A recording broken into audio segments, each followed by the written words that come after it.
다 함께 기도하심으로 6월 7일 토요일 아침 예배를 시작하겠습니다. 사랑의 하나님, 오늘도 은혜로 새날을 열어주시니 감사합니다. 이 시간 하나님께 예배합니다. 영광 받아주시옵고 오늘 하루도 하나님 뜻 안에서 성령과 말씀의 은혜로 승리하게 하여 주시옵소서. 예수님의 이름으로 기도드렸사옵나이다. 아멘. 오늘 말씀은 역대상 9장 35절에서 10장 14절입니다. 매일 성경교재 126에서 127페이지를 참고하시면 되겠습니다. 이 시간 부끄러운 삶과 죽음이라는 제목으로 함께 은혜의 말씀을 나누고자 합니다. 솔로몬의 아들인 르호보암이 이스라엘 왕이 되었을 때 이스라엘 백성들은 그의 노역과 무거운 멍에를 가볍게 해달라고 요청하였습니다. 그러자 르호보암은 먼저 솔로몬을 섬겼던 노인들의 지혜로운 조언, 백성을 섬기고 좋은 말로 대하라는 것을 들었습니다. 하지만 그 조언을 버리고 자기와 함께 자라난 젊은 신하들의 포악한 조언을 따랐습니다. 그 결과 나라가 두 개로 나누어지고 말았습니다. 르호보암이 직접적으로 신접한 자나 이방신에게 물은 것은 아니지만 그는 하나님의 지혜를 구하기보다는 경험도 없고 교만한 젊은 신하들의 잘못된 조언을 선택하고 말았던 것입니다. 그에게는 하나님의 뜻을 분별하고 순종하고자 하는 겸손한 마음이 부족했음을 알 수 있습니다. 우리는 하나님께 지혜를 구하고 경건하고 경험이 많은 이들의 충고에 겸손하게 귀를 기울여야 합니다. 오늘 우리가 함께 나눌 본문인 역대상 9장 35절에서 10장 14절 말씀은 이스라엘의 첫 번째 왕이었던 사울의 족보와 그의 행적에 관한 말씀입니다. 특히 10장에서는 사울의 왕이 왕으로서 행했던 일들과 범죄에 대해 언급하는데 그가 했던 가장 큰 죄는 여호와께 묻지 않았던 죄였습니다. 그러하다면 오늘 우리는 누구에게 묻고 있습니까? 우리 모두는 인생의 중요한 순간들, 어려운 결정 앞에서 방향을 찾고자 합니다. 마치 망망대해에서 등대를 찾는 항해자와 같이 우리는 지혜와 올바른 인도자를 갈망합니다. 오늘 본문은 사울 왕의 마지막 날들을 통해 이 갈망에 대해 잘못된 응답이 어떤 비극을 초래하는지 생생하게 보여줍니다. 이것은 단지 오래전 한 왕에 대한 역사의 기록을 넘어서서 바로 오늘 우리 자신의 이야기로 적용할 수 있을 것입니다. 성경은 말합니다. 역대상 10장 13절과 14절입니다. 사울이 죽은 것은 여호와께 범죄하였기 때문이라. 그가 여호와의 말씀을 지키지 아니하고 또 신접한 자에게 가르치기를 청하고 여호와께 묻지 아니하였으므로 여호와께서 그를 죽이시고 그 나라를 이새의 아들 다윗에게 넘겨주셨더라.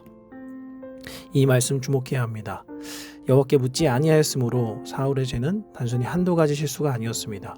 그의 가장 큰 실패는 하나님을 그의 삶과 통치 중심에서 밀어낸 것입니다. 이스라엘의 왕으로서 그는 누구보다 먼저 하나님의 뜻을 구해야 했습니다. 그러나 블레셋과의 전투를 앞두고 절박함 속에서 하나님이 금지하신 엔돌의 신접한 여인을 찾아갔습니다. 사무엘상 28장은 그 암담한 장면을 우리에게 보여줍니다. 이것은 단순한 방법의 오류가 아니었습니다. 이것은 하나님에 대한 근본적인 불신이었고 하나님의 주권에 대한 배반이었습니다. 우리 또한 마찬가지입니다. 삶의 중요한 문제 앞에서 중요한 결정을 내려야 할 때 우리는 어느 곳을 찾아가서 상담을 받습니까? 우리는 가장 먼저 무릎 꿇고 하나님께 아뢰며 그분의 지혜를 구해야 합니다. 아니면 세상의 소리, 내 안의 두려움, 혹은 심지어 하나님이 기뻐하지 않는 방법에 기울이는 실수를 범하게 됩니다. 사울의 모습은 바로 하나님을 떠난 인간의 고독하고 절망적인 모습을 보여줍니다.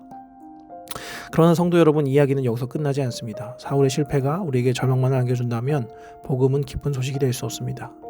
성경은 우리에게 사울과 다른 길을 보여줍니다. 바로 하나님께 묻고 하나님의 인도하심을 따르는 길입니다. 하나님께서는 우리가 어둠 속에서 길을 잃고 헤매도록 내버려두지 않으십니다. 하나님 우리에게 말씀과 기도를 통해 자신의 뜻을 알리십니다. 그리고 무엇보다도 하나님은 우리에게 완전한 인도자이신 예수 그리스도를 보내주셨습니다. 요한복음 14장 6절에서는 예수님은 말씀하십니다. 내가 곧 길이요 진리요 생명이니 나로 말미암지 않고서는 아버지께로 올 자가 없느니라 라고 말씀하십니다. 예수 그리스도 그분이 바로 우리가 찾아야 할 해답이요 우리가 따라야 할 길이라는 것입니다. 사울이 신접한 자에게 헛된 위안을 찾으려 했던 것과 달리 우리는 살아계신 하나님의 아들 예수 그리스도께 나아갈 수 있습니다. 완전한 인도자가 되시는 예수님은 우리의 죄를 위하여 십자가에 죽으시고 부활하심을 하나님과 우리 사이에 막힌 담을 허무셨습니다. 이제 우리는 담대히 은혜의 보좌 앞으로 나아갈 때 돕는 은혜를 얻을 수 있습니다. 어떻게 이 참된 인도자이신 예수 그리스도를 만날 수 있습니까? 복잡한 의식이나 특별한 자격을 통해서 예수 그리스도를 만날 수 있는 것이 아닙니다. 성경은 로마서 10장 9절에서 분명히 말씀합니다. 내가 만일 내 입으로 예수를 주로 시인하며 또 하나님께서 그를 죽은 자 가운데서 살리신 것을 내 마음에 믿으면 구원을 받으리라. 바로 이것이 우리가 진부하게 외치는 바로 그 믿음입니다. 하나님께서 여러분을 사랑하시며 여러분의 삶을 위한 놀라운 계획을 가지고 계심을 믿는 것입니다. 여러분의 죄를 회개하고 예수 그리스도를 여러분의 구주와 주인으로 영접하는 것입니다. 그때 여러분은 성령님의 인도하심을 받으며 매일의 삶 속에서 하나님의 음성에 귀 기울이는 새로운 삶을 시작하게 될 것입니다. 더 이상 어둠 속에서 방황할 필요가 없습니다. 빛이신 주님께서 여러분과 함께 하십니다. 이제 두 가지의 선택지가 있습니다. 사울은 자신의 선택에 따라 비참한 결과를 맞이했습니다. 그는 하나님께 묻지 않았고 그 결과 패배와 죽음 그리고 왕국의 상실이었습니다. 이 사실은 오늘 우리에게 엄중한 경고를 전해줍니다. 하나님을 떠난 삶, 하나님의 인도하심을 거부하는 삶의 끝은 결국 영적인 파멸과 하나님과의 단절입니다. 그러나 또 하나의 길이 있습니다. 바로 다윗의 길입니다. 그 역시 완벽하진 않았지만 넘어질 때마다 하나님께로 돌아와 하나님의 얼굴을 구했습니다. 하나님의 사랑과 용서를 신뢰하는 길입니다. 예수 그리스도를 통해 열린 생명의 길입니다. 사랑하는 해림교회 성도님 여러분, 오늘 여러분은 어떤 길을 선택하시겠습니까? 여러분의 삶의 문제들, 여러분의 미래, 여러분의 영혼의 문제를 누구에게 묻고 계십니까? 세상의 헛된 소리에 기울이는 것을 멈추시고 지금 살아계신 하나님께 나아오시기 바랍니다. 만약 여러분이 지금까지 하나님 없이 살아왔다면 오늘 이 시간 예수 그리스도를 당신의 구주로 영접하시기 바랍니다. 예수님께서 여러분의 삶을 맡기고 예수님의 인도하심을 구하십시오. 만약 여러분이 이미 그리스도인이라면 모든 결정 앞에서 더 간절히 하나님의 뜻을 구하며 기도와 말씀으로 예수 그리스도와 동행하는 삶을 새롭게 결단하시기 바랍니다. 이 자리에서 하나님께 당신의 삶을 드리기를 결단하시기 바랍니다. 여러분의 마음을 열고 조용히 기도하시며 나아가시길 바랍니다. 내가 죄인임을 고백하며 하나님께서 나의 삶을 인도하시기를 온전히 믿기를 바라겠습니다. 무엇보다 다윗의 길과 사울의 길이 우리에게 보일 때는 다윗의 길은 평안하고 안정적일 것 같지만 다윗 또한 고난과 어려움과 힘듦이 있었습니다. 중요한 것은 그 길을 예수님께서 도와주시고 보호해 주시고 지켜주신다는 것입니다. 그러나 사울은 멸망을 택하고 결국 자살하는 삶이 종결되게 됩니다. 하나님께서 동행하는 길과 동행하지 않는 길, 둘 다 길이고 힘들고 어려움이 있지만 예수님께서 함께 하시고 하나님께서 함께 하신다면 그 길 안에 영생의 길로 인도해 주실 것입니다. 기도하시겠습니다. 살아계신 하나님, 우리가 삶의 갈림길에서 주님께 먼저 묻고 기도하기보다 사울처럼 세상의 방법과 자신의 생각을 의지하였음을 고백하며 회개합니다.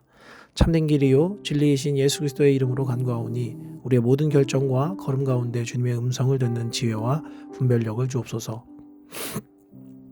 두려움 대신 믿음을, 염려 대신 주님을 향한 신뢰를 부어주셔서 날마다 주님의 뜻을 이루어가는 거룩한 도구가 되게 하소서. 예수님의 이름으로 기도드립니다. 아멘.